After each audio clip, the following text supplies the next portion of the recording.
원산에서 1903년 8월에 시작된 이 부흥운동은 이제 하디 선교사님 개인을 변화시켰고, 원산에서 함께 기도했던 7명의 선교사들을 변화시켰죠.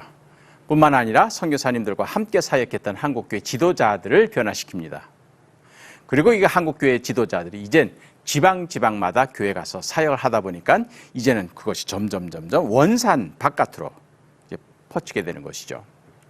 그래서 하디 선교사님은 이제 원산에서만 사역하시는 것이 아니라 그분이 서울과 개성, 이렇게 난감유교 선교구역, 그런 교회, 혹은 기독교 학교, 그런 곳에 이제 강사로 초청을 받아 가셔서 그분이 이제 원산에서 경험했던 참된 회개가 무엇인지, 우리가 왜 성령을 받아야 되는지, 그리고 참 믿음이 무엇인지, 그리고 기독교 신앙의 그 본질이 무엇인지를 이제는 말씀으로 가르치기 시작합니다. 그래서 성령의 불꽃이 이제는 퍼지기 시작을 하는 것이죠. 그래서 1904년이 되면은 이제 이 부흥운동의 열기가 이제는 서울과 평양, 인천 이런 지역까지도 확산이 됩니다. 그리고 이제 1905년에 하디 선교사님이 1년 안식년 휴가를 다녀오시거든요. 그리고 이제 1906년 여름에 돌아오시는데, 돌아오시자마자 이분이 이제 평양에 장로교, 감리교 연합 선교사 모임에 강사로 초빙을 받아갑니다. 사실 그때까지 평양은 1893년부터 이제 본격적으로 평양 선교를 시작을 했는데 10년이 넘었는데도 아직도 평양 거기에는 기독교 복음이 뿌리를 내리지 못하고 있었던 거예요.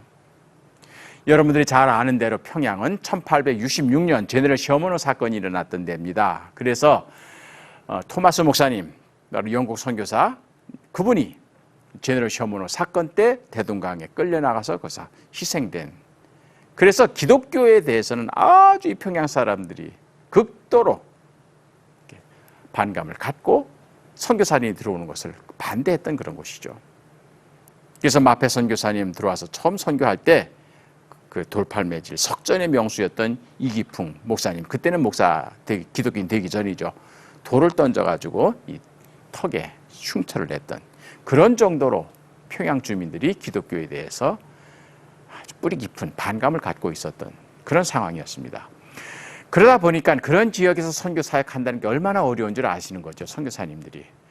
그래서 이제 이분들이 평양교회도 어떻게 하면 부흥할 수가 있는가, 평양도 어떻게 하면 바뀔 수가 있을까, 그래서 그걸 위하여 기도하는 도중에 이제는 하디 선교사님을 모시고 여름 사경회를 하게 된 겁니다.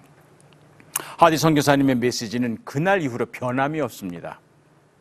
원산 부흥운동을 경험한 이후에 이분이 제일 많이 외쳤던 메시지가 하나 있습니다.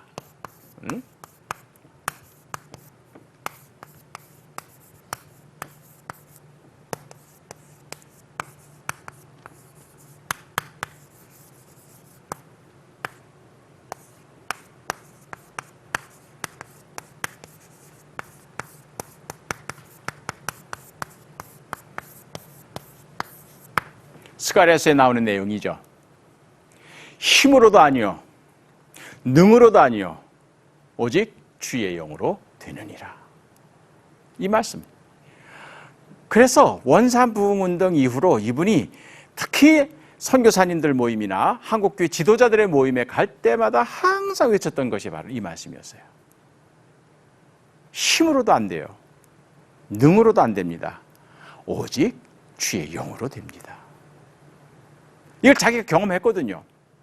이분이 1900년 목사 안수 받고 원산 가서 진짜 힘을 다해서 진짜 노력을 했거든요. 의지를 최선을 다했어요. 게으르지 않았습니다. 얼마나 열심히 했는지 몰라요. 그런데도 3년 동안 결과가 안 나타나는 거예요. 기대했던 부흥이 안 이루어지는 거예요. 목회 이만큼 열심히 했으면 이제 뭔가 결과가 나와야 되는데 그게 안 되는 거예요. 그러다가 1903년 8월 24일부터 31일까지 결국 원산에 있었던 선교사님들과 같이 기도하다가 그때 성령 받으면서 깨달은 게 그거죠. 내가 지금까지 사역을 하면서, 선교사로 사역을 하면서 내 의지, 내 능력, 그것만 있으면 다 되는 줄 아는 거예요. 그게 아니었던 거죠.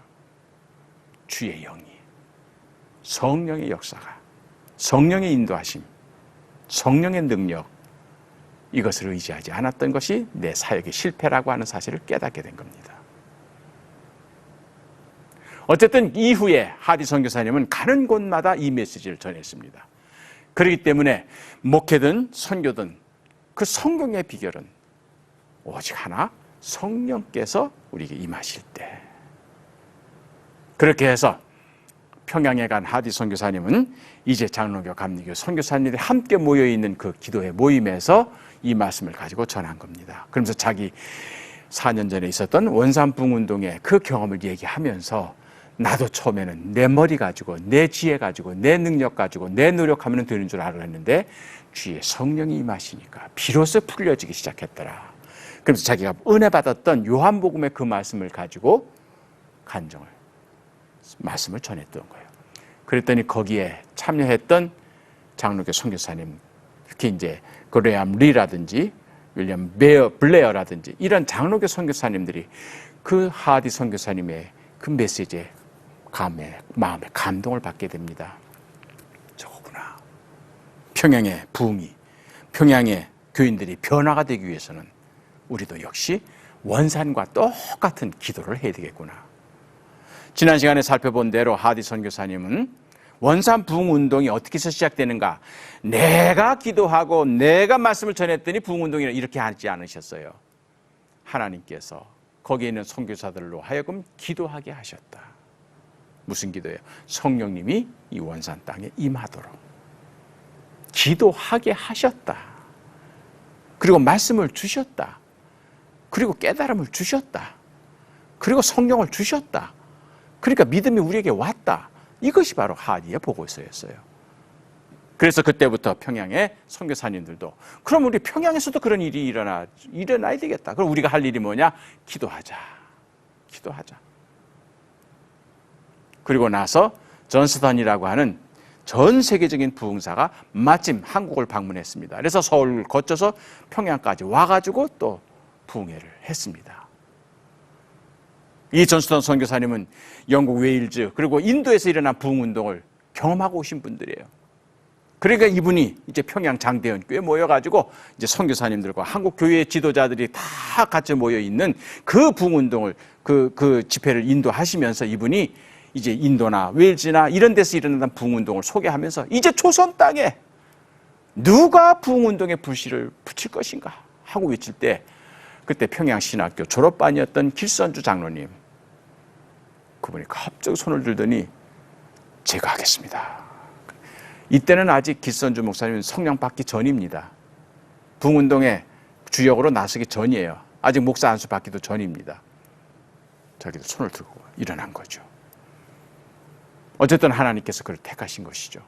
그래서 이 하디 선교사님의 부흥, 그 다음에 존 스턴 선교사의 집회를 계기로 해서 이제 평양의 선교사님들이 그리고 한국교회 지도자들이 기도를 시작을 했습니다. 3개월 동안 계속 모여서 기도했습니다. 원산 부흥운동도 그랬지만 모든 부흥운동과 목회와 선교 사역의 가장 기본이 되는 것은 기도죠. 오순절 마가의 다락방에 그분들이 왜 모였습니까? 그게 바로 기도하는 장소였어요. 예수님의 말씀대로 떠나지 말라. 그래서 그들 매일 모여서 기도하고 있었던 겁니다. 기도하는 모임에 성령은 임하시는 거죠. 그렇게 해서 3개월 동안 선교사님들과 한국교회 지도자들이 기도를 해오던 도중에 드디어 1907년 1월 이제 매년 정례적으로 모이는 사경회가 평안남도 도사경회라 해가지고 전 평안남도 지역에 있는 교회 지도자들이 모여서 사경회를 합니다. 그래서 남자반 여자반 따로따로 모이는데 그때 이제 기도회가 열렸는데 처음 시작했을 때는 이제 선교사님들이 그만큼 이제 기도를 하고 많이 왔으니까 이제는 드디어 평양에도 부흥운동이 일어나겠거니 기대를 하고 개회를 했는데 첫 번째 사흘 동안은 냉랭했습니다. 어떤 반응도 나타나지 않았어요. 1000명이 넘는 이 장로교 지도자들이 평안답 전체에서 모여가지고 함께 집회를 하는데 냉랭했습니다. 근데 이제 사흘째 되는 날 저녁에 그레암 리 선교사님이 집회를 인도하는 도중에 이제는 기도할 사람들은 기도합시다 하고 선포를 했더니 그때부터 그날 저녁부터 이제 원산에서 일어났던 것도 똑같은 현상이 일어나게 되는 겁니다. 내용은 뭐예요? 회개하는 운동이 일어나기 시작한 거예요.